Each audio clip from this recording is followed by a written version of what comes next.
बिस्मिल्लाहिर्रहमानिर्रहीम। अस्सलाम वालेकुम नाज़रीन, आप देख रहे हैं कैपिटल वन टीवी और पहले की तरह जो है राजा कफ़ील साहब मेरे साथ मौजूद हैं। और इस वक्त एक तो आप देख रहे हैं कि पंजाब में 20 जो है वो नशस्तों पे इलेक्शन होने जा रहे हैं। ज़िमनी इलेक्शन, ये तारीख़ का मुश्किल तरीन इलेक्शन इसको कहा जा रहा है कि ज़ाहिर है बहुत से सवालात यहाँ पर जन्म ले रहे हैं। उसी के ऊपर हम ये देख रहे हैं कि पंजाब गवर्नमेंट डिसाइड होगी। उसके बाद फेडरल गवर्नमेंट ने बहुत से ऐसे काम रोक के रखे गए हैं कि जो बाकी भी डेफिनेटली रिलेटेड तो नहीं है पंजाब से, लेकिन क्योंकि इसका मुस्तकबिल का तयन होगा पीटीआई का भी, और दूसरी तरफ पीडीएम मुस्लिम लीग नून वो क्या करेगी। बड़े अहम फैसले जो है वो होने हैं इस इलेक्शन के बाद। आज़ाद कश्मीर में बल्दियाती इलेक्शन होने जा रहा है और उसमें हम ये देख रहे हैं कि इलेक्शन कमीशन जो है वो फुल तैयारी के साथ बैठा है, लेकिन कुछ हमें देखने में नज़र आ रहा था कि हर्डल्स गवर्नमेंट की तरफ से की जाती हैं।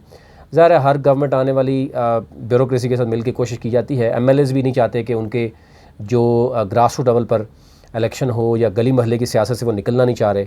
और इसी तरह ब्यूरोक्रेसी को भी बहुत ज़्यादा धचका लगता है जब वहाँ पर अवामी नुमाइंदा आता है। वो ज़ाहिर डेफिनेटली कहीं ना कहीं से वो एहतसाब उसका आवाम ही कर रहे होते हैं। इसलिए आप देखते हैं कि कश्मीर में 30 साल के बाद बल्दियाती इलेक्शन की आवाज़ गूंज रही है। बहुत अहम फैसले होने जा रहे हैं। वो क्या होगा, फिर गिलगित बल्तिस्तान में 15 साल के बाद इलेक्शन की बात हो रही है।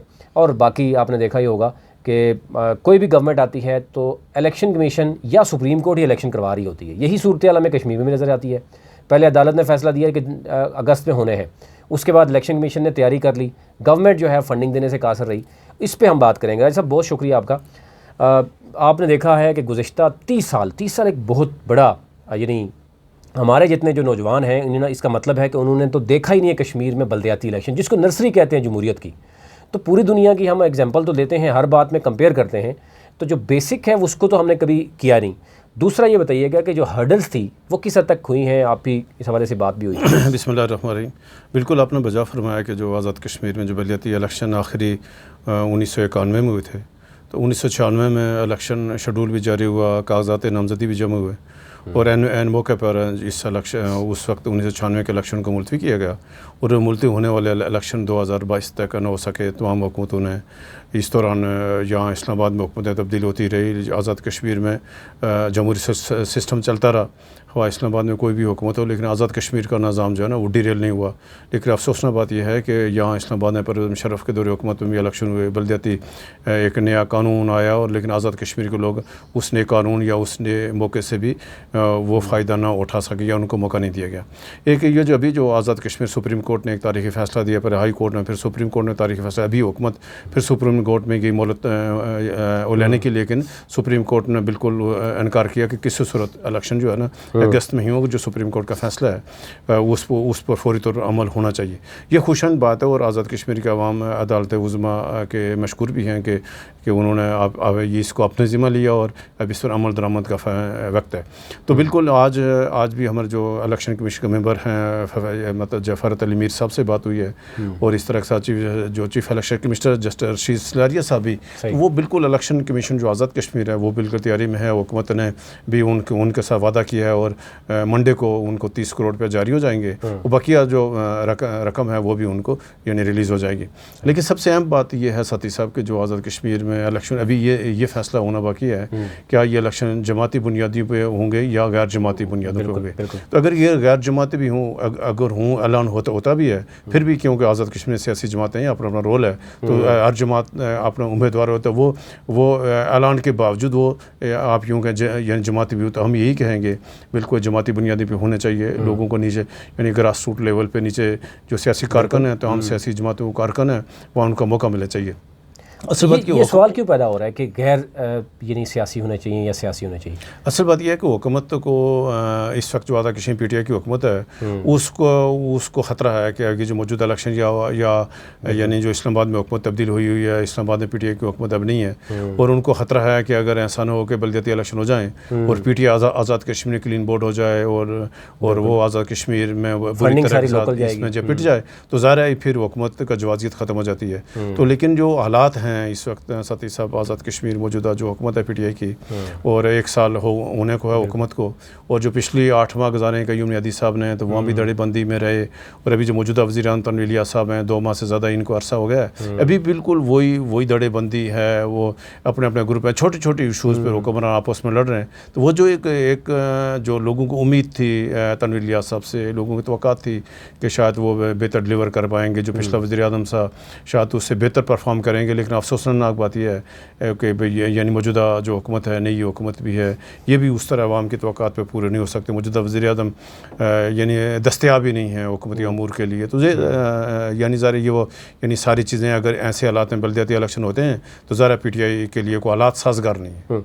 अच्छा, एक जो चीज़ें सामने आई हैं जो नौजवान इंटरेस्ट रखता है, एक तो हम देख रहे हैं कि आज़ाद कश्मीर में जो अगर हम ओवरऑल देखें तो तालीमी मैदान में तो आज़ाद कश्मीर बहुत अच्छी रेशो रही है मुख्तलिफ तमाम डिस्ट्रिक्ट्स में तकरीबन। एक फ़ैसला ये किया जा रहा है कि मैट्रिक से कम कोई जो है वो नहीं कर सकेगा, पार्टिसिपेट नहीं कर सकेगा, 25 साल से कम उम्र कोई वो नहीं कर सकेगा। फिर ज़िला कौंसिल के हवाले से कुछ शकूक व शुबहात तो मौजूद हैं, लेकिन मैट्रिक क्या आपको लग रहा है कि तालीम होनी चाहिए? इस पर बहस हो रही है। इलेक्शन कमीशन ने जो क़वायद व ज़ाबित या इसका जो रूल्स में यानी तरमीम किया है ने जो एक्ट यानी उसके तहत, उसमें जो उन्होंने कहा है कि 25 साल जो उम्मीदवार होगा 25 साल उसकी उम्र होगी, और ज़रा उसके लिए मैट्रिक यानी क्वालिफ़िकेशन है। तो ज़रा ये कोई अहम मतलब नहीं है कोई इसमें, ज़रा उन्हीं तो यानी कम अज़ कम यानी जो BA होनी चाहिए। लेकिन अगर ठीक है मैट्रिक भी तयन कर दिया गया तो ये भी कोई ऐसा नहीं है कि ऐसे आने से कोई बड़ी तादाद में लोग यानी कहीं बाहर हो जाएंगे सियासी अमल से, ऐसी हरगिज़ नहीं है। यानी चंद इस वक्त का आज़ाद कश्मीर में कोई ऐसी बात नहीं है कि किसी हल्के में यूनियन काउंसिल में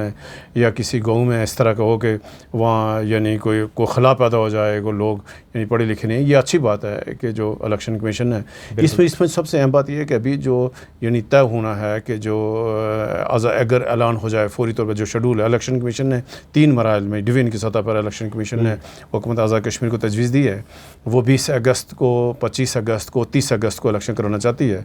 तो अभी क्यों इलेक्शन की हुकूमत की मंजूरी के बाद ज़रा वज़ारत कानून इलेक्शन कमीशन वज़ारत कानून के ज़रिए से हुकूमत को अपनी यानी तजवीज़ भेजी है, तभी फिर हुकूमत ने काबीना फैसला करना है कि वो इस जो इलेक्शन कमीशन की तजवीज़ है वो इससे इत्फाक करते फिर इलेक्शन शेड्यूल जारी हो जाएगा। और ये बेहतरीन मौका है जो कश्मीर का जो नौजवान है, सियासी कारकुन है, उसको ग्रास रूट लेवल पर अपने आप को लोगों के साथ रब्ते में, और ये बहुत एक अहम पेशरफ्त होगी कि आज़ाद कश्मीर सियासत में कि गुज़श्ता यानी 3 दहाइयों के बाद जो आज़ाद की बल्दियाती इलेक्शन एक जो देखा जा रहा है कि जो चीज़ ज़्यादा इशू बनाएगी वो ये है कि जो फ़ीमेल्स हैं वो घर में रहती हैं। डेफिनेटली 30 साल का जो गैप है उसमें अवेयरनेस की बहुत ज़्यादा ज़रूरत होगी कि क्योंकि ये बिल्कुल गली महल्ले का इलेक्शन होता है। और अभी हमने हालिया इलेक्शन देखे हैं, खैबर पख्तूनख्वा के दोनों मराहल के इलेक्शन देखे, हमने बलूचिस्तान का इलेक्शन देखा, सिंध में आपने देखा होगा धांधली की आवाज़ें आती हैं, असले की नुमाइश होती है, कत्लो गैरत होती है।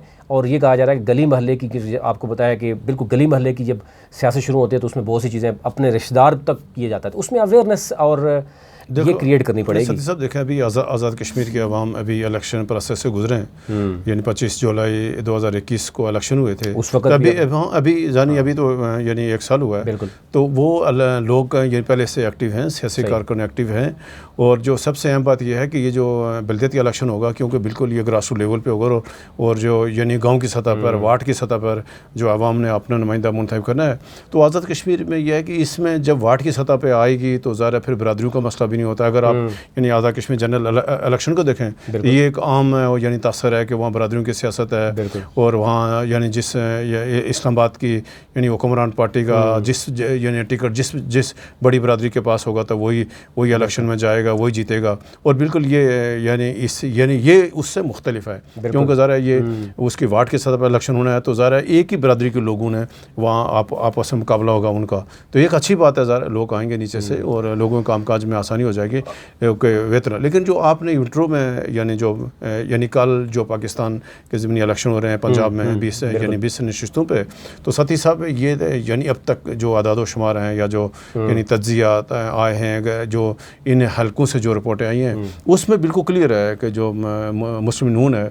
उसको 13 सीटों पर बरतरी है। ये तो ज़रा कल यानी वोट होगा, पता लगेगा कि इसमें से यानी वो यानी जो तज्ज़ी हैं बिल्कुल ये गलत भी हो सकते हैं, लेकिन यानी 13 सीटों पर मुस्लिम लीग नून को बरतरी है, 3 पे आज़ाद उम्मीदवार हैं और 4 पे PTI के उम्मीदवारों को बरतरी हज़ार है। इसमें ये जो यानी हाँ, दोनों तरफ से क्लेम की जाती है, लेकिन एक क्लेम ये हो रहा है कि पहले मुस्लिम लीग नून को 9 सीटें चाहिए थी, अब इलेक्शन कमीशन के और आपको पता है एक ने इस्तीफ़ा देने के बाद अब मुस्लिम लीग नून को 11 सीटें चाहिए और PTI को 10 चाहिए, क्योंकि जब उधर से बैलेंस हो गया तो ये काम ये नहीं स्टार्ट हो रहा है। लेकिन डेफिनेटली ये कल का दिन है और उसके बाद हमने देखा कि 22 जुलाई बड़ा अहम दिन होगा, क्योंकि सुप्रीम कोर्ट ने इस पूरे केस को, सुप्रीम कोर्ट आपको पता है सुप्रीम कोर्ट में केस मौजूद है, इस रिज़ल्ट के बाद डेफिनेटली फिर अगर जिसकी गवर्नमेंट भी आती है तो बड़ा मैटर करेगा आज़ाद कश्मीर की सियासत में। सब क्या बिल्कुल यानी इमरान खान साहब को इक़्तिदार से बाहर निकला और फिर जो उन्होंने बयानिया बनाया और फिर अभी यानी अब तक जो यानी मार्च से लेकर अब तक यानी जो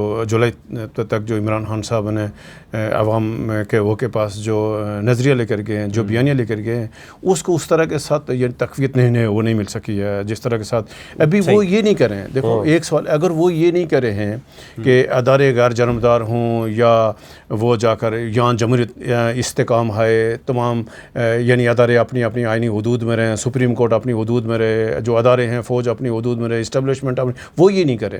वो ये कह रहे हैं कि ये मेरी मदद करें, वो न्यूट्रल ना रहें, वो मेरी मदद करें, मुझे दोबारा इक़्तिदार में। इसमें फ़र्क आ जाता है। जो नवाज शरीफ का बयानिया था या जो उस यानी इससे पहले जो यानी जो कुछ होता रहा पाकिस्तान की सियासत में, तो पीपल्स पार्टी और मुस्लिम नून का मौक़िफ़ यही है जो अदारे हैं अपनी अपनी आइनी हदूद में रहें, जो मुंतखब हुकूमत है उसको आज़ादाना काम करने का मौका दिया जाए, उसके रास्ते में रुकावटें ना खड़े यानी ना खड़ी जाए। आज भी अगर इमरान खान साहब इस बयानिए के साथ आ जाएं कि कोई भी अदारा, ख्वाह वो फ़ौज है, ख्वाह वो इस्टेब्लिशमेंट है, कि वो सियासी अमल में शामिल हो, वो हुकूमत वो यानी जो हुकूमत है, क्योंकि हुकूमत ने जवाब दे देना है, हुकूमत ने क्यों उसकी अच्छाई या बुराई की, गलत या सही की, क्योंकि हुकूमत ने जवाब देना है, तो फिर हुकूमत आज़ादाना खेलने का मौका दिया, आज़ादाना काम करने का मौका दिया जाए। तो अगर ये अभी एक वक्त आ गया है कि अगर खान साहब इसके ऊपर आ जाएँ, तो हमसे एक नया मिसा के जमहूरियत हो, एक नया मिसा के यानी मैशियत हो, तो फिर जाकर पाकिस्तान तरक्की करेगी। और आज यानी 75 सालों के बाद सती साहब जो कुछ पाकिस्तान के हालात हैं,